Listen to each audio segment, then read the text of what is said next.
Hey, it's V's Cooking, and I'm rocking with McGriff. The block hot, the block hot, the block hot, the block hot. Hey. So, we're on our way to Shaw's, because today, I'm making some loaded mac and cheese bowls.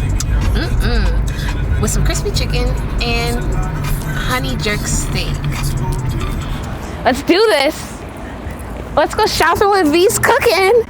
I'm from Brockton, Massachusetts, and growing up, how can I say this?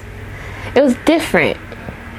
Brockton has like a bad reputation, but to me, it really is what you make it. Who taught me how to cook? I'd say I'm quite self-taught, but I did watch a lot of Food Network, and I was up under my mom in the kitchen a lot. My mom's Haitian, so being a Haitian girl growing up in a Haitian house, you gotta wash dishes, you gotta learn how to cook Haitian spaghetti at the age of 5 for breakfast, and you just gotta be doing what you gotta do to get the house up and running every day. I feel like I have 2 bodyguards. I'm loving it. I was about to say, we're here to get treats for my ex. We're in the dog treat section. I'm just kidding.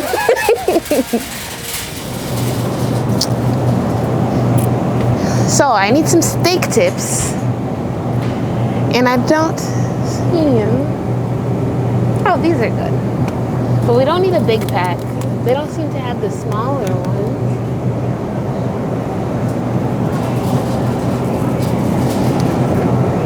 Right here. This should be enough, right? Okay. And then now we need to go to the deli section. My very first job ever was at the Randolph Showcase Cinemas, and I was working at the concession stand.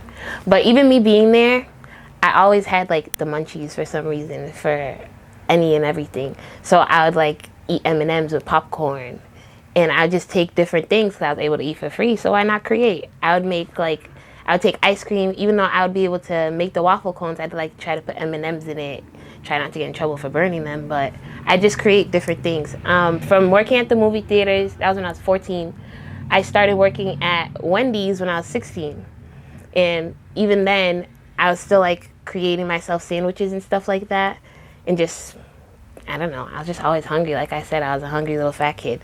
After that, I started working at Finish Line, selling sneakers. And then that's when I started to learn like how to hustle, I guess. Even though I started selling candy in school too. But working at Finish Line, like trying to sell sneakers from the back door type thing, that taught me how to hustle. I stayed at Finish Line for like 3 years. Then after that, I was like, time for me to grow up. I started trying to work in like call centers and et cetera, et cetera. From there, I started kind of cooking on Snapchat, because that's when Snapchat started being popular and stuff. So I would still be like trying to be funny on Snap, but then once in a while, I would start posting my food. From me posting like me cooking for myself at home, people would always ask me for a plate and stuff like that, but I never wanted to share because, like I said, hungry fat girl. But that's when the hustle came in. And from me learning how to hustle, I started to like make little plates here and there and sell plates once in a blue moon. It was like a once in a month type thing. Then I got recognition from another local chef, somebody that started out how I did, like selling plates from home and stuff like that. And I kind of teamed up with him. We had a falling out. And from me having a falling out from him, I wanted to pursue it on my own, selling plates. May I please have a and a I need the cheese for the mac and cheese. And you need to blur out what kind of cheese I use. And you better. Do I enjoy shopping for the food? Hell no. Do I enjoy cooking it? Oh yeah. Absolutely. The shopping, I hate dealing with lines. I'm a penny pincher, so I'm always bargain hunting and comparing prices of, is this cheaper here? Is it going to be cheaper somewhere else? That's the only headache. But besides that, it's kind of all fun. The idea of V's Cooking, it started, I'd say about like the name V's Cooking didn't come. Like I didn't have an Instagram at first. I was just doing it off of my regular Snapchat, my personal Snap. There was one day I really wanted to make weed brownies. And one of my friends had just moved in with her boyfriend, and they got like a house and stuff like that. So I knew that I could stink up her crib.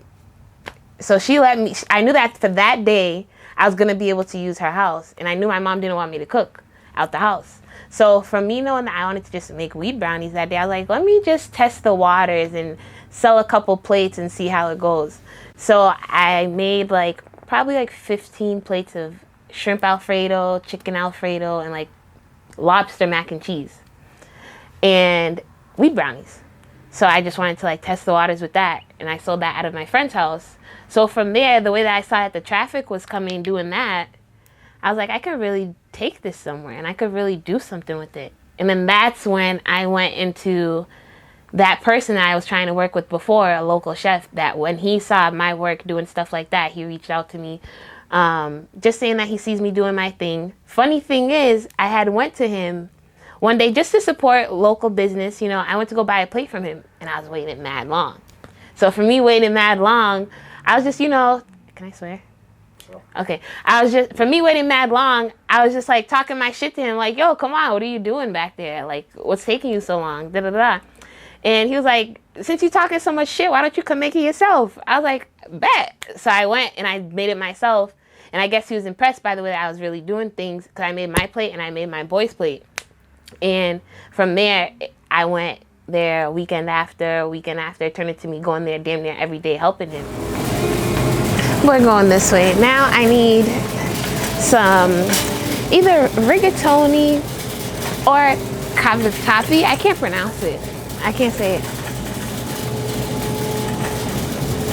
Excuse me. Oh my gosh. This is so funny. I feel like everybody's just like, what the hell is going on here? This is different. Funny that you asked me where and when and do I deliver, because I actually, one of the things I'm trying to do is interact with my customers through my Instagram page. And Instagram is making it very easy for me to kind of run V's Cookin, because they have polls on there. They allow for me to do surveys. They allow for me to ask people things without having to actually reach out to people that don't want to hear from me. If you support me and if you really want to see something from me, you can tell me. So when it comes to like the delivery, I just did a poll the other day asking, should I start doing delivery to local cities? Because I'm located in Brockton, so I said, should I do delivery in like Avon, Randolph, Stoughton, areas of that nature? And 97% of people said yes. There was one person that said no, and I'm hoping you tapped that on accident. So moving on from that, I'm hoping to start delivery soon. It's the first of the month today, so by the end of this week, I'm hoping to like get a full schedule going, to give it about like 3 days of a rough trial and tribulation, like trial and error, and see how it goes from there. I'm usually open for plates on the weekends. I do brunch usually from like 11 to 2. And then I offer dinner from pickup time from like 7 to 10 or 8 to 11. And that's usually Friday and Saturday that I do dinner. And I usually do brunch Saturday and Sunday. Because I do work, so I'm trying to enjoy my life, but still also focus on what my craft is, which is also enjoyable for me too, but it's not fully paying the bills just yet. I gotta go and do what I gotta do. So this is one of my favorite parts of shopping, because I get snacks for myself. Have you seen mango lemonade or watermelon lemonade? Thanks. You know what I'm saying? Okay, can I have like a paper? I'm hot. I gotta feel my forehead, my edges. Yeah, that works. Give you a whole folder. Thank you. Sorry. Gotta make sure the edges stay intact. And you know my forehead big, so it's shiny. So the name came about, I was at work, because I work at a hotel. I was at work one morning. It was like 8 o'clock in the morning. I'm just like, listen, I need to come back, and I need to come back hard. And how am I going to do this? Everybody knows I cook. I got to make an Instagram page. So I had grabbed a notebook out of one of, because we have supplies that I just take from. So we have notebooks. I grabbed a notebook, and I just wrote a few different things. I wrote like grubbing with V, or eating with V, like V eats, or I just wrote like 10 or 15 different things. And then I was like, V's Cookin. Because I started thinking, I know all I want. I don't want to just sell plates. I'm not about to sell plates forever. That's not the thing that, I'm not destined to just sell plates. So I know that if I want for my page to stay my page, I have to come up with something that can stick. Something that, whether it's I'm selling plates, whether I'm catering, whether I just want to turn it into, oh, let me make a YouTube channel where I can sell food, where I can show girls, or even guys, because you guys need to get your asses in the kitchen too. If I could show them different recipes, ways for them to cook, no matter what social platform I take it to, V's Cookin is going to hit. Whether it's V's Cookin / catering, whether it's V's Cookin Alfredo today, or V's Cookin shrimp scampi, or whatever it is, it's going to be like V's Cookin. You know that's all based around V, which is me, and I'm cooking. So V's Cookin is what was just like. Then, just for me to make sure, I went on Gmail and made sure it was available. So once the email was available, I was like, all right, it's time.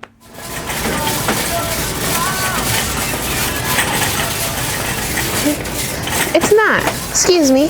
What aisle is the pasta in, please? 4, I believe. 4? Yeah. Okay, thank you. I'm going back this way.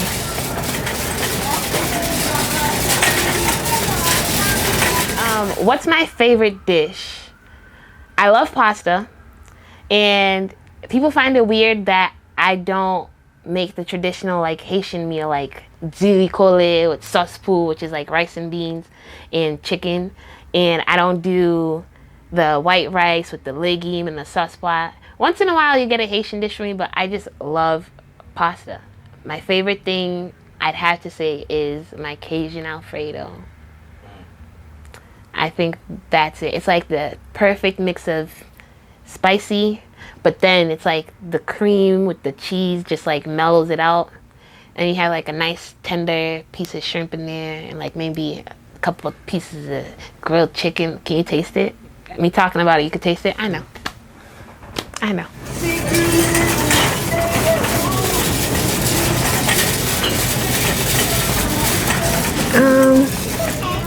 We'll do this one. These two are better. I feel awkward talking with these people, so come on. I'm feeling uncomfortable. Let's get started, guys.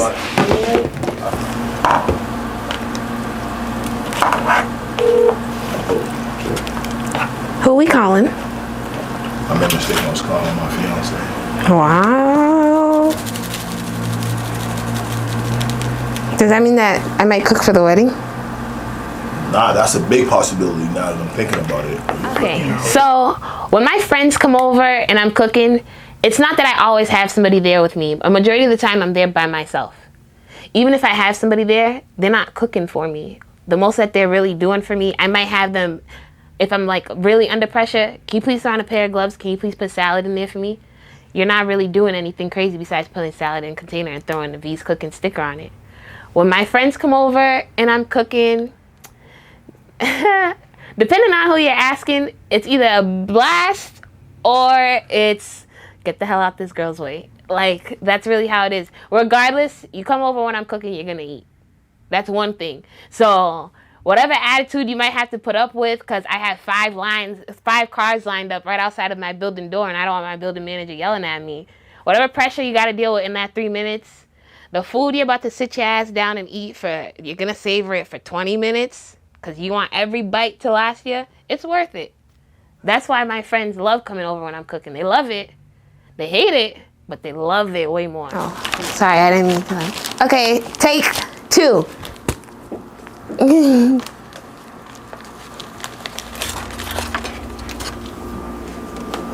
Too close. That's how it's supposed to sound. That's proper mac and cheese. And it's not even baked yet. What, wet? Moist. Not wet, moist. Ooh, it's hot.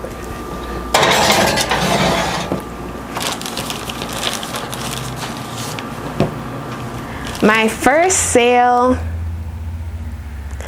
I was selling rainbow chicken and waffles. I don't remember who exactly it was to.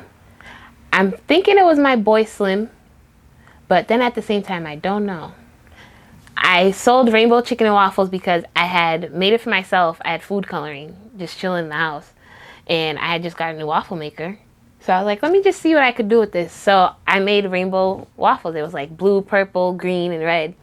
And I fried some chicken tenders, and I had posted it on my Twitter. And from me posting on Twitter, everybody was just like, wow, that looks so good. Da, da, da. So then I tried to do rainbow chicken and waffles. I sold like probably like 10, 12 plates that day. Intermission.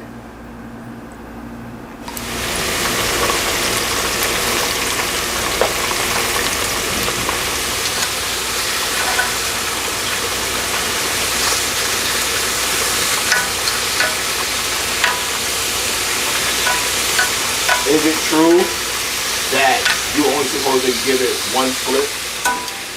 No. I don't know the rules of this shit. I do what I want. And it works. Simply put. Sometimes it's cool to break the rules. If you make it work for you, I guess. Cheers. Cheers.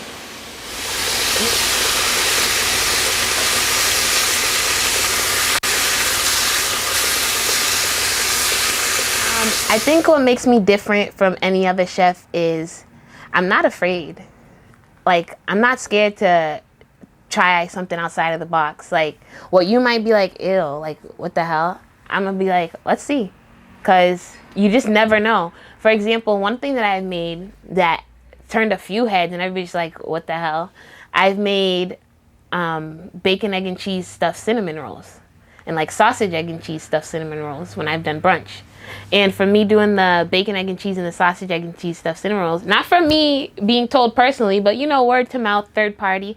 I've heard a little bit of chit chat about like, what the hell is that? Like, that doesn't even sound good. Like, what is that? And I actually did it for brunch one day. The first day I did it, I only sold like 2 or 3 orders of that. And the 2 or 3 people, they're risk takers. That's why those are like my loyal customers. They don't care what I make. They know that they're willing to try it. They'll tell me if it's good or not. So one of my customers, she tried it like right in front of me and she took a bite. She was like, what the hell?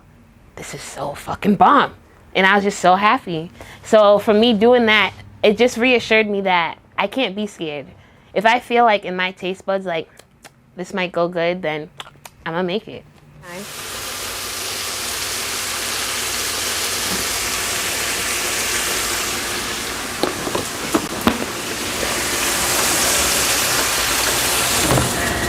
The steak needs about 8 to 10 minutes in the oven, and then it's done.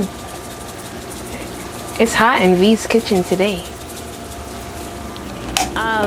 The way that I come up with my recipes and a lot of my ideas, I do scroll a lot on social media. I get a lot of ideas from my chefspirations. Like, they might do something, I don't try to do the exact same thing that they do.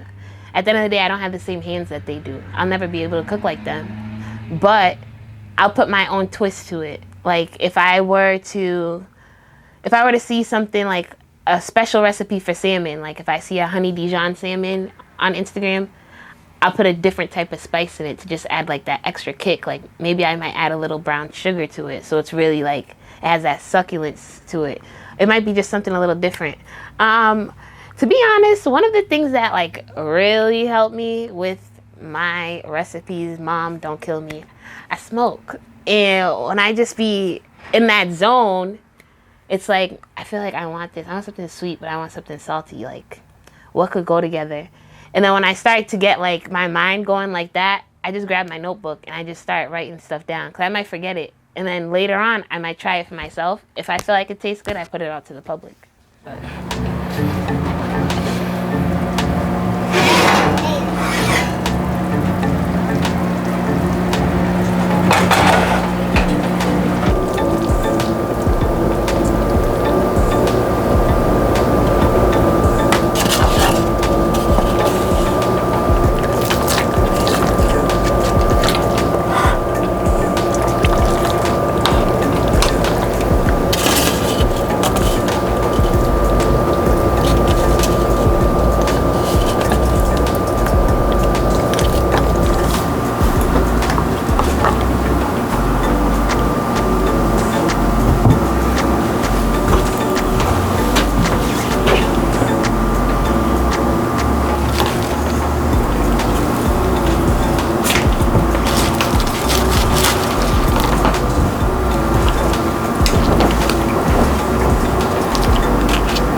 Well, thanks for having me, guys. This is V's Cooking, and I had a freaking blast rocking with McGriff.